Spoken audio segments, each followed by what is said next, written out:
Hey, it's Anita, and this is the Anita Posh Show.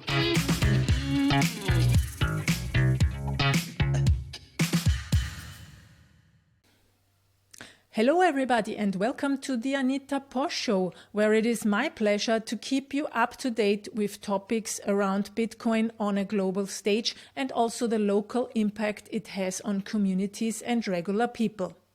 My guest today is Farooq Ahmed. Farooq is the president of the Bitcoin Association Pakistan.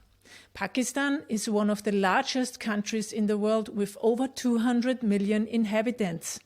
It's close to Afghanistan and India. I also made 2 interviews recently with people from India and Afghanistan. You can listen to them too. Bitcoin trading and Bitcoin mining is at the moment illegal in Pakistan. And Farooq and the Bitcoin Association want to help educating people about Bitcoin because the demand for Bitcoin is steadily rising in Pakistan. As always, you can watch this video on YouTube and you can listen to it on the go as a podcast. You can find all the links for these podcast players at anita.link/subscribe. And after a short word from my sponsors, on to the show. Enjoy! Local Bitcoins is an easy, fast and safe way to buy and sell Bitcoin directly from person to person. Join Local Bitcoins to bring Bitcoin everywhere and secure your financial freedom. I definitely recommend using a hardware wallet to store your Bitcoin. But if you have difficulties with the technical requirements and maintenance of hardware wallets, you can use the card wallet. You can give it away as a gift or inheritance. You can send Bitcoin to it and all you have to do is to store it in a safe place.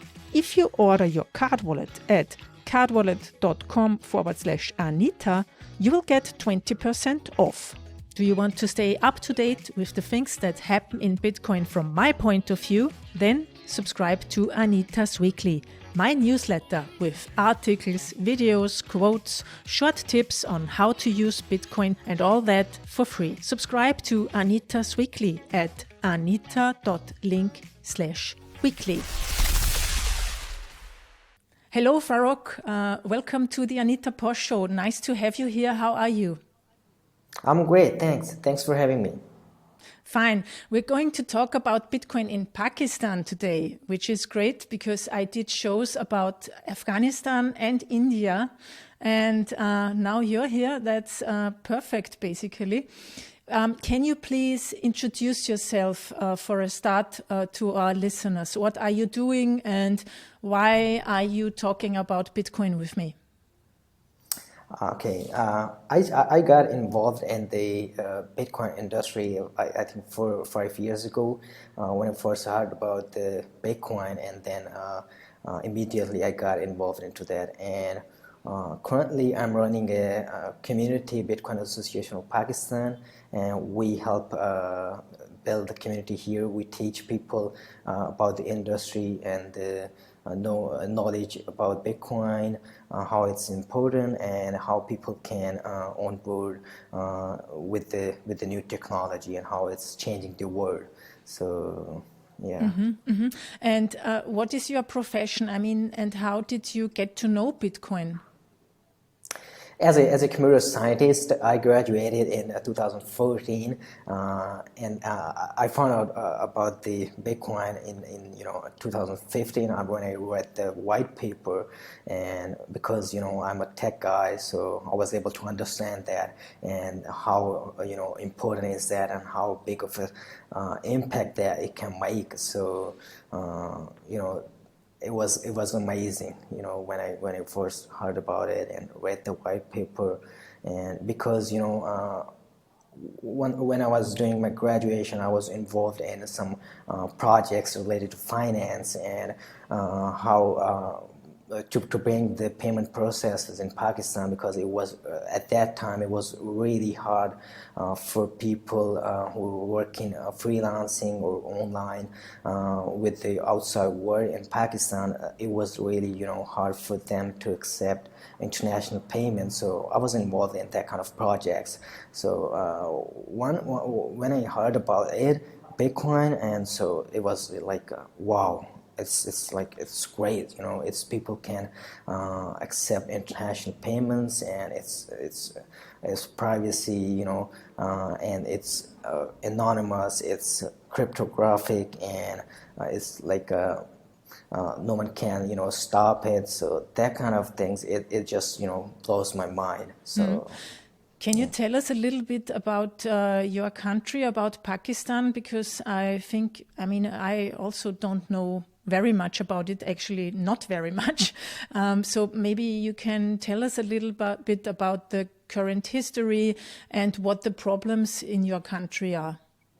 Pakistan is a huge country. Pakistan is the fourth largest country by population in the world. So I think it will have a great impact in the coming years on the tech industry, because like 40 to 50% of population is young people around 20 to 40 age. So and they are getting involved into the tech businesses. IT is performing very good in the region, and a lot of new people, young people, are getting involved in the tech industry. They are like educational institute, universities. They are teaching computer sciences in Pakistan, and then when most people graduate, they work online as freelancers or with the companies in other countries, other developed countries, in the United States, Australia, or UK, as a part-time employees, full-time employees, and contractor remotely. They are working from here. So I think that match make Pakistan is a great country for to adopt this new technology, Bitcoin.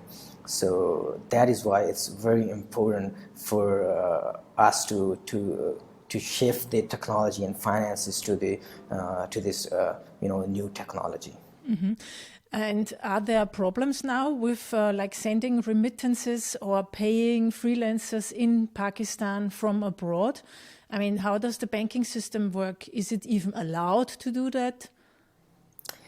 Yes, a couple of years ago, it was. I think it was normal for people to send international payment. It takes 4 to 7 days for an international payment to settle in the banks, and it takes a lot of asking. A freelancer working here, they will receive the payments in their bank account, and then they have to sign the paper or something like that this payment is coming from the company I work for, and they have to tell everything, and it takes days.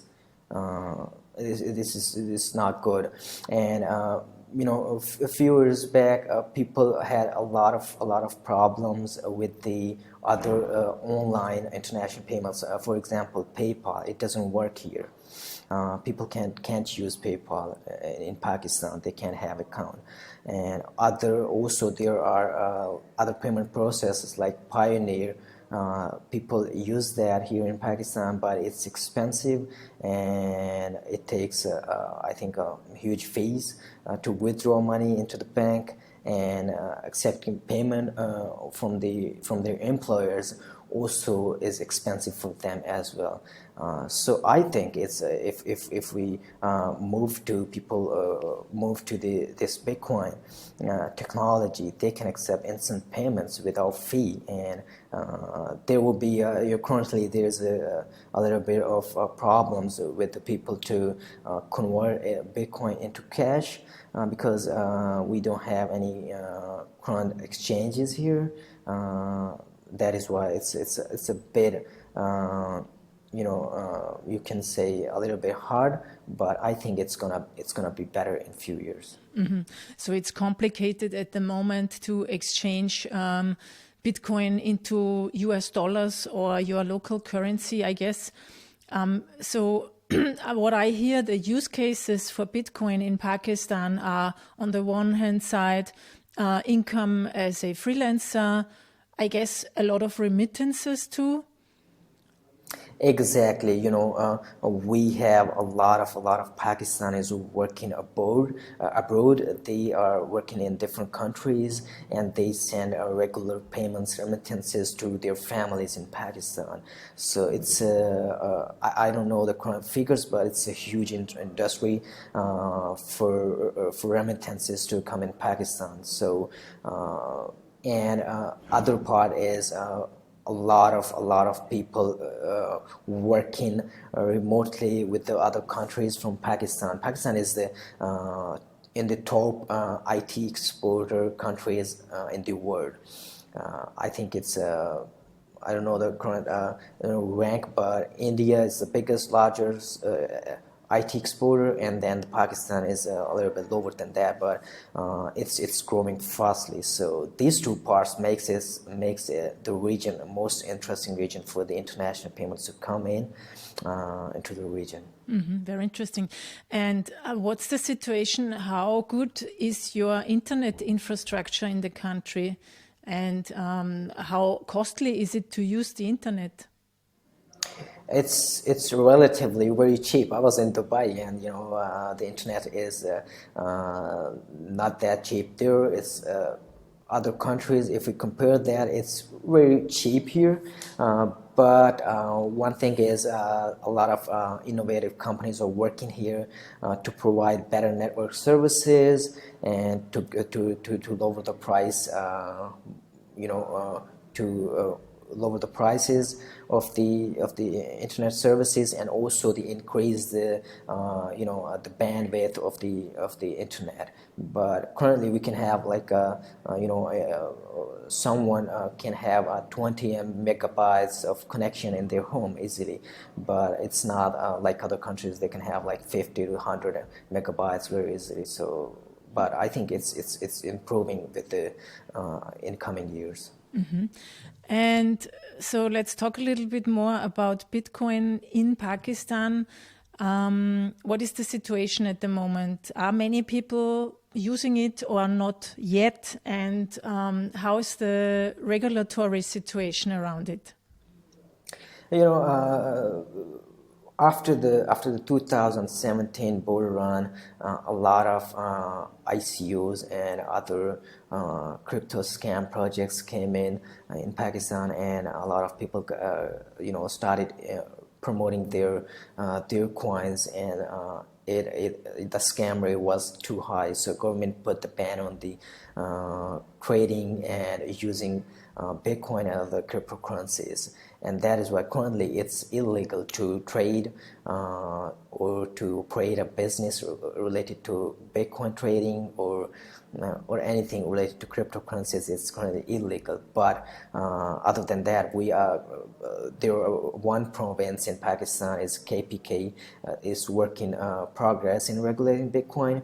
Recently, a lot of good people, they are working with the government of provincial government to approve the Bitcoin mining and Bitcoin trading, so that international investors and companies can invest, and local businesses can start Bitcoin mining and Bitcoin trading companies in Pakistan. So I think it's just getting started with the regulation, and in coming years, I'm very optimistic that other provinces like Punjab and Sindh, they will also accept and regulate the industry very soon. So we're gonna have a great future in Bitcoin. And why is Pakistan in a way suited for Bitcoin mining?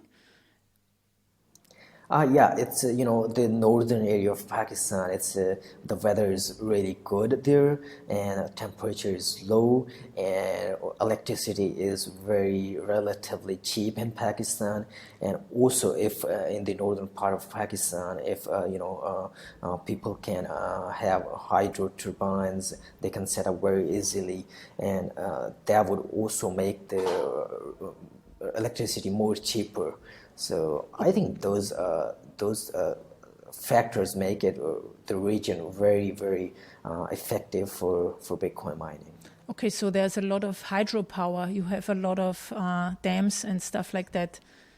Not a lot of dams, but on small scales. Like if we have a mining industry, like we open up a mining firm in northern part of Pakistan, they can use regular electricity. It's cheap here, but even cheaper if they set up a small hydro turbine. There are a lot of places they can set up. So I think it will be really effective.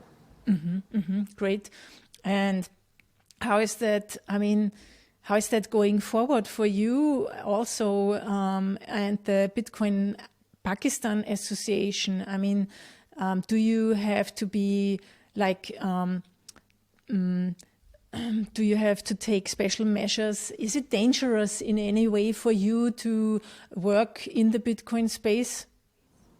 No, I think no. We're not doing anything illegal because we're not involved in any trading or that kind of things. We are just focusing on education, educating people and delivering them the knowledge and good overall sense of the industry, how it's important, what is Bitcoin, and how it can be used in Pakistan, and the importance because the important thing is a lot of people they don't really know what they don't really know about tech overall.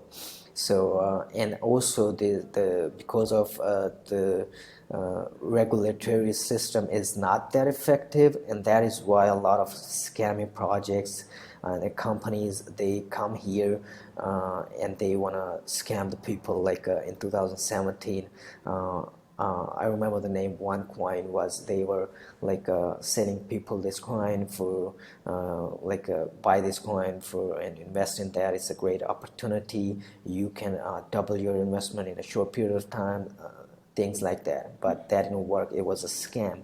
So we are focusing on educating people, telling them specifically about the Bitcoin and its importance, and getting them involved in the industry. So currently we're not, as I said, involved in any trading or likely businesses, but I hope in future if when the regulations come in or in place, so we can people can start the exchanges and other businesses related to Bitcoin, it will be a great time. And when did you start your association? It was 2017, I think, early 2017. Yeah. And what was the development here? Like, I mean, in 2017, I guess a lot of people came and were interested. And in the bear market, did this slow down? And are people now coming back? Or did you have, that was the thing we had in Austria, for instance, in the bear market, people are not interested. And but as soon as the price is going up, people are coming back and asking questions again. Or was it in Pakistan maybe like also in the bear market a bigger interest in Bitcoin? No, it was pretty similar to other countries. Like in 2017, we had like a huge interest. A lot of people were joining the community, and they were talking about on our social channels about Bitcoin and getting involved. But in the bear market, it got like a little bit down. But now we are back into the other, bull run. So the interest is increasing. Currently. About the trading in Bitcoin, it's banned, but it's not like completely shut down. People are like trading it. We see the volumes on Paxful. It's a peer-to-peer exchange, local Bitcoins. These two exchanges are most famous here, where people get, with the trading, they can buy and sell Bitcoin on that exchanges. So we see the volume there. It's increasing. So that tells us that there's a huge demand in the country. Even it's banned by the government and State Bank of Pakistan, but it's not working. It's like people are getting involved into this. And how did in 2020 the corona pandemic impact Pakistan?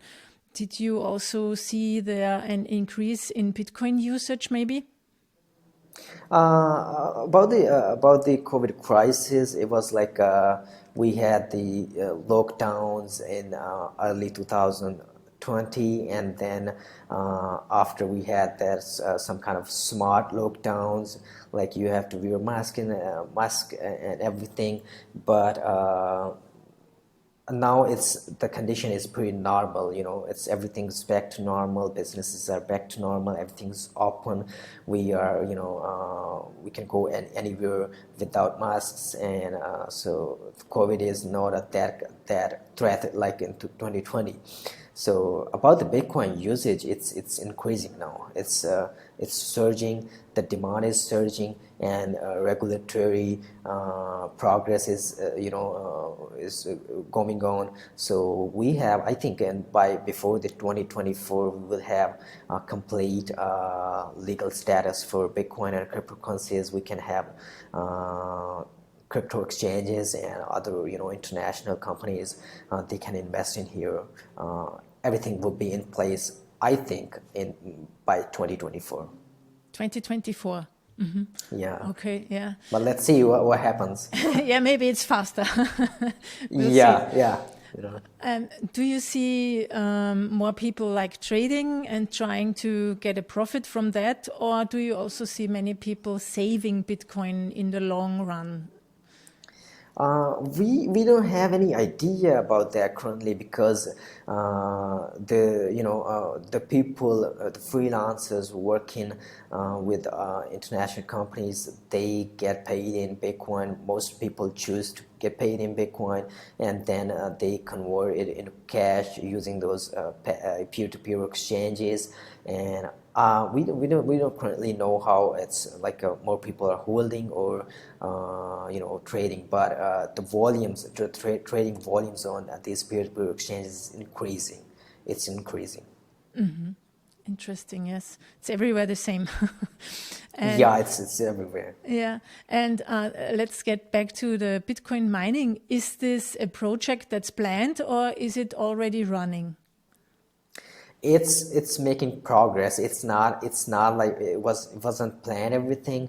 The KPK region, the province, it's got regulatory progress, and they have allowed to companies to come and then invest in the Bitcoin mining, set up the farms, and the provincial government also would fund the projects. So it's getting a lot of huge international attention as well. I can imagine if it's government funded, then that will get a lot of attention, yeah? Yes, and other provinces, the Punjab and Sindh, that they would also follow. But I think it's just starting here. Oh, wow. Okay, Yeah. that's very interesting, yeah? I think there's a lot of room like for different companies and startups in this space, especially if you have that cheap electricity and also the hydropower opportunities, yeah? Mm-hmm. Exactly, and we also think, a lot of people, entrepreneurs that know the Pakistani market very well, because it's very like grayed out. International people and companies, they don't know very well the market in Pakistan, the tech market. So the local entrepreneurs and the people, they have been here, they are involved in the region. They know that these international other companies like PayPal, they should come here. They will it would be a great opportunity for them as well. Yeah. I mean, I would rather say you local community people, you should build something, not PayPal. Exactly, yeah. There are a lot of innovative ideas and startups coming in each day. But when it comes to international settlements, I think we don't need PayPal. People need Bitcoin. But still, to get it on the rolling, to get started with, it would be a great idea. Yeah. Apropos ideas, in India, I've heard that owning gold is a big thing, and that there is this similarity to digital gold, to Bitcoin. So people in India get the idea of Bitcoin very, very soon, or almost immediately. How is that in Pakistan? Has gold also this long tradition? Yes, we are like Indian and Pakistani cultures are pretty similar when we see the history. So owning gold here is very, very a normal and traditional thing. On weddings, people would purchase gold, and their parents would gift that gold to their children on their weddings, so that it's considered as a safe asset for everyone. So without gold, it's like without gold, no wedding. So like you should have like some amount of gold to do the wedding. So but the idea of this digital gold is not well it's not started here. Like people currently don't understand that this like Bitcoin is gold 2.0. They don't get it yet, but I think sooner they will come to understand that Bitcoin is better than gold. So they should own this asset class, not gold. What is usually the introduction you give to someone who's new, who's coming to one of your meetups and is saying, I have heard about that Bitcoin. Is it good? Is it true? What is it? What shall I do? What do you tell? Most of the people come here and they have just been looked at the price. So they will come to us, and they will ask, the price is increasing. So is it safe for us to invest into this? We try to tell them about the technology behind it, what is the purpose of this technology, and get understanding of the of Bitcoin. Actually, it's not we don't tell them like it's a get quick rich scheme or something like that. We encourage them to learn about the technology and then get involved into this, because once they understand the technology behind it and how much would be the impact if they use this, how to use this, and how to get on board, that would be great. Because if we tell them that like if they are getting involved for the price, it's not good. Yeah, that's true. Yeah, because we know that can move very quickly. Exactly, the volatility is very high, So if they are just looking at the price, they would end up, being in loss. So they would buy high and sell low. So you have heard that. Exactly. So, and you were saying that there are no local exchanges, but I read your Twitter bio, and can it be that you are working on one? Exactly. We're working on the exchange, and we are waiting for the regulations to come in place. So when the regulations are in place, we will be ready to launch our exchange. Okay, super. So do you also work together with the government in any form to tell them about Bitcoin, or how does this work?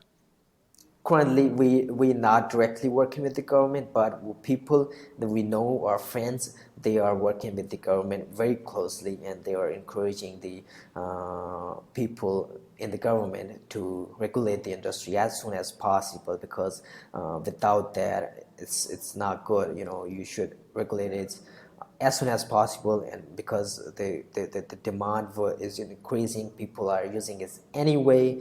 So do it and get involved into this. Mm-hmm. People are using it anyway. It's a good sentence, yeah, because that's true. They use it with regulations or without, yeah, because it's Exactly. Unstoppable, yeah. Exactly. Okay, what is an interesting topic maybe for my listeners about Bitcoin in Pakistan, or maybe about Pakistan, that people here in Europe and in the US do not know? Is there anything you want to tell us? I would like to tell your listener that I don't know what people know about Pakistan. Most people they have heard the mainstream media, and it's like the Pakistan is an old, like, underdeveloped country. There's not much innovation, or the people living in like on hills or something like that. It's not true. It's not true. Like, the true picture of Pakistan is people are very innovative and very sharp-minded. That is why a lot of young people, they graduate from Pakistani universities. They get international companies hire them, and they would get to go to US or other nations to work there for large corporations. But there's a lot of talent in Pakistan, and we have very developed cities. Lahore, Islamabad, Karachi, the biggest cities, and a lot of development and innovations coming in, and tech industry is booming. And government is also working related to tech projects, and even launching a new projects and in the main cities for people to take the tech industry to the next level. So it's the picture. The true picture is Pakistan is a modern country.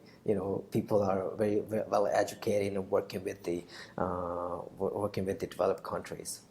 Yeah, it's really often an image that we here have about the so-called developing countries, that they all live in huts and have no idea about how life really is or something, which quite the opposite, yeah, is true. Exactly. I would like to add something more interesting. I get talk to so many people from different countries, and it was one time, and one guy from United States, and we were communicating about something, and he said that it's not safe for him to come to Pakistan. He would get arrested or something like that. It's not safe. Like people are like religious or something. It's not good. But it's completely wrong. Anyone can come to Pakistan, and they can have get involved into the businesses here. They can invest, companies can invest, everything is in place. That image is really bad, because a lot of people think it's not like safe like other countries, or what's going on in Iran. That why it's completely safe and different here. Mm-hmm. Interesting. Yeah, I think people also mix up the different countries, like exactly as you said. I mean, but I'm the same in a way, because I have never been to Afghanistan, Iran, India, or Pakistan, but I try to open myself up, like, I don't know how it is there, so I don't judge, but it also happens to me, I mean, I've been to Africa last year, to Zimbabwe to look into the Bitcoin usage there, and the obstacles and hurdles and stuff like that. And it was very interesting, because people are so clever, they are so innovative also, and they are like, everybody's an entrepreneur there, because of all the obstacles you have in everyday's life. You always have to have a new solution for things, or you have to try things out. And so, I think there's a lot to learn, actually, if you go outside your space, and visit other countries, or work together, even over the internet, like we do now, talk with each other, yeah. Exactly. You said you've been here in Pakistan? No, I have never been in Pakistan, no. Yeah, you can come here. We'll show you how it's That would be great. And don't say it, because I will come. Sure. You can come here. We will give you a true picture, and you can see, how it's how great the country is. Yeah, I would love to. I just have to wait here until I can get my vaccination, because basically here in Austria we are in the third lockdown, and it's now, I think the lockdown is now 4 or 5 weeks, and it will last longer. So I can't move at the moment, but I hope that... we can't. We can't. Currently the traveling industry has been so bad because of this COVID crisis, but I think it's getting better, Yeah, it will with be. the new administration in the U.S., and it's getting better. Yeah, let's hope so, exactly. What are your plans for the Bitcoin Association? Are you going to do some meetups in the next months, or what are the plans? Yeah, because of the COVID, our meetups were on standby. We weren't doing online meetup, but starting from February, we're gonna resume the meetups, online meetups, and everything. So it's gonna be amazing, I think. Super. I'm also a board member at Bitcoin Austria, so we are basically doing the same thing as your Bitcoin Association. And actually, it would be cool if we could connect in a way. I will ask my colleagues if we can do any cooperation or something like that. Because there's also the global Bitcoin meetup by, I think the Greek Bitcoin Association started that. And if you're interested, I would love to give them your contact. So maybe you can also join us at the global meetup, global online meetup. Sure, that sounds great. I'm also the organizer of Bitcoin Dubai, and we have like 3,500 members. Wow! And yeah, that's also great made up. It's working. It's my other co-organizer. He's organizing the meetups in Dubai, Dubai Marina. I'm currently in Pakistan, but when I was there, it's the community is in Dubai is also great. It's an international community. It's not like Dubai is an international city. Cool. Yeah, thank you very much. That was very interesting. And thank you. I wish you a good day, and I hope we can connect in real life maybe one day. Sure, looking forward to it, Okay, super. Thank you very much. Thank you. Bye-bye. Have a great day. Thanks so much for joining the Anita Posch Show today to learn more about Bitcoin. You can find the show notes for this conversation on anita.link/show. If you want to get the best stories in Bitcoin from my point of view in your mailbox, go to anita.link/weekly and subscribe. And if you have a question or just want to send me some feedback, drop me a line at hello@anitaposch.com. See you next week when it's time for the Anita Posch Show. Music, start with yes, delicate beats. Content, idea and production, Anita Posch.